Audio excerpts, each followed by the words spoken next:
Welcome to the Designing for Ambition webinar. My name is Nick Richmond, and I'm joined by some of the Tricordon team, Alistair Mitchell-Baker, Graham Bates, and Sarah Amies. So I'm going to start with this slide because for us, organizational health has always been at the heart of our thinking and our practice. So no matter your size of organization, nor whether you're growing, changing, or downsizing, organizational health matters. Why does it matter? Well, our own research and the research that we've commissioned and our practice over the past sort of 15, 16 years really shows that it delivers benefits at three levels. It's good for your people, it's good for your business, and it's good for society and the wider environment too. It's good for your people because healthy organization contributes to well-being and the health of its people. Work is more meaningful, there's greater job satisfaction, people are more committed, more deeply engaged. It's good for business because intentionally designing for organizational health leads to higher long-term performance versus your peers. In fact, the evidence suggests a minimum of a twofold improvement in performance. And then it's also clear that it's great for the environment in society too, in terms of how the organization thinks about itself and how it impacts a wider society. So all our thinking, all our work, and the ebook that we've written, and all the ebooks that we do write, have this lens that we look through. When you see this poor chap on the screen now, you know, I don't know if you resonate with him, but it certainly feels like that in the UK. It just seems to be this non-stop volatility, this uncertainty and complexity. It may be the high inflation, the cost of living crisis, war in Ukraine, the changing government again, the changing government again, digitalization of everything, quiet quitting, the list goes on. Well, of course, I've forgotten about climate change, haven't I? You know, who can forget about climate change? So we seem to be living in this crazy, crazy world. And yet you and I and our leaders have a real ambition to make a difference. So a few examples maybe within the civil service with these Civil Service 2025 ambitions to reduce costs and to level up. In one of our pharmaceutical companies, they're really interested in agility and digitalization, but they also know that they've got to really focus down on productivity to outcompete others. And in the NHS, there's a huge shift to collaborative working to support citizens and patients through these integrated care systems while dealing with limited resources. We've probably all heard about the workforce crisis. So how do you design an organization that can deliver what seems to be competing priorities while being able to adapt for the next change? And so from my experiences, there are 6 secrets you need to pay attention to. I'm going to unpack some of these in this webinar. So the first one is around forging the ambition. Now, we found many organizations are quite adept at creating visions for their organizations. However, too often these visions are created in isolation from one person or a small group of senior managers, and then they're just passed over the wall, so to speak, to the internal communications people and line managers to get on and deliver it.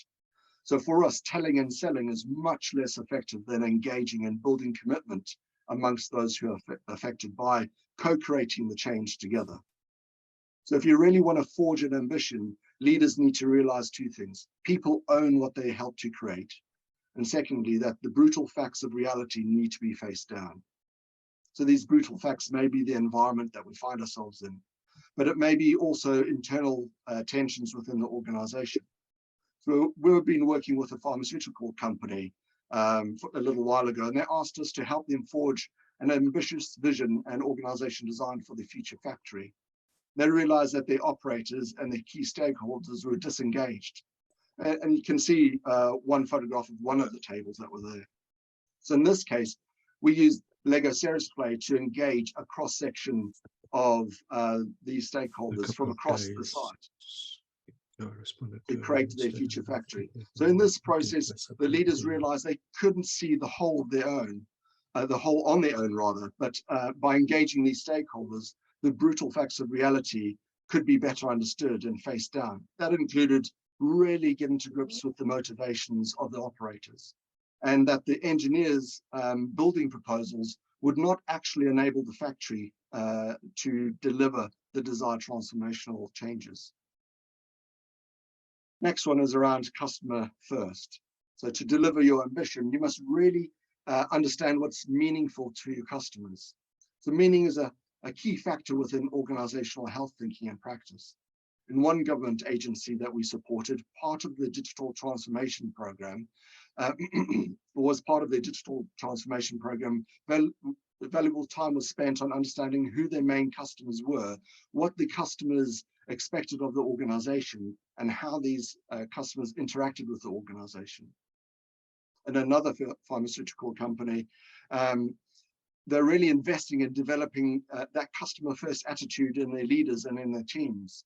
So ensuring that their strategic decisions are informed, if not driven by customer data. So being customer focused means that politics and preferences and gut instinct can be mitigated in decision making, especially when it comes to distributing resources for greatest impact. A couple of useful tools are referenced within the ebook around empathy maps and customer journey maps to better understand customers' goals, their thinking, their feelings, their pains, their gains at each point of their journey. So the associated value-adding processes need to be mapped out to deliver your customers' needs in light of your organizational strategy. You can see part of an example here from a global charity that we worked with using brown paper and Post-its, though we often use online whiteboards now, like Mural. Though the point of this is to design processes that focus on adding value for the customer. So it goes without saying that this is the moment to consider those proven invest to save initiatives, such as automation to reduce the need for human capacity, or even to increase people's productivity. Or maybe it's delivering self-managing teams to increase agility and reduce management costs. So after mapping out these processes, you really need to consider which of these activities need to be clustered together to form work units or even teams for the departments. This will help you to improve your economies of scale, reduce your internal complexities, and ensure information flow, or even identify chunks of transactional work which can be outsourced to an external supplier or shared service. We describe the clustering criteria within the ebook that helps to support the design decisions like these. Now, every level must count as the next one. It's obvious to say that flatter structures have lower middle management costs. However, we need to be aware that there's always a trade-off with that, including loss of specialisms, poorer decisions, and poorer accountability due to larger teams. So designing an efficient structure means every level and function needs to significantly add value to delivering the strategy. In other words, every level must count. This is why mapping out the work is so important, because as you design your teams and the critical few levels needed to manage the organization, you really need to understand this. My colleagues worked with a large government department a few years ago, and they identified a level of managers who only checked other people's work. So this level of managers wasn't part of audit or quality, and a few simple questions to explore their purpose, which they didn't really have one, was really unclear. The work that they planned, well, they didn't plan any work, they didn't really deliver any work, and they only really evaluated other people's work, really identified over £1 million worth of savings. So similarly, in a manufacturing environment, we noted that a production manager role wasn't really adding the value that you'd expect. And the supervisors and operators were increasingly skilled and really wanting to be empowered. And the organizational culture was on that journey towards agility and empowerment. So this meant that we could recommend that the 3 shift teams should really be self-managing and escalate any issues directly to the production director. So we're going to explore a tool in a little bit called Human Scale Tool, which will help us to create an efficient structure. But before that, let me just finish off this part.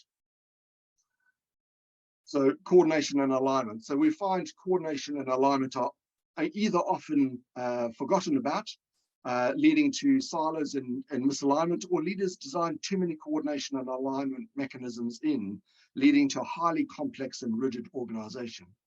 The purpose of coordination and alignment is to bring people and information together, to ensure the right information gets to decision makers at the right time, to coordinate work across the organization and to translate strategy into action, and then receive the feedback from customers and allow those decision makers to course correct. A good organization structure enables vertical integration, but horizontal coordination and alignment are critical too, to minimize those silos and to ensure the coordination happens across the various functions. And I don't know if you've heard of Chern's socio-technical design principles, but he's got one that really resonates here. It's about the minimum or minimal critical specification. It really means that you shouldn't design any more than is absolutely necessary. So for us, this reinforces the importance of mapping out the future delivery processes.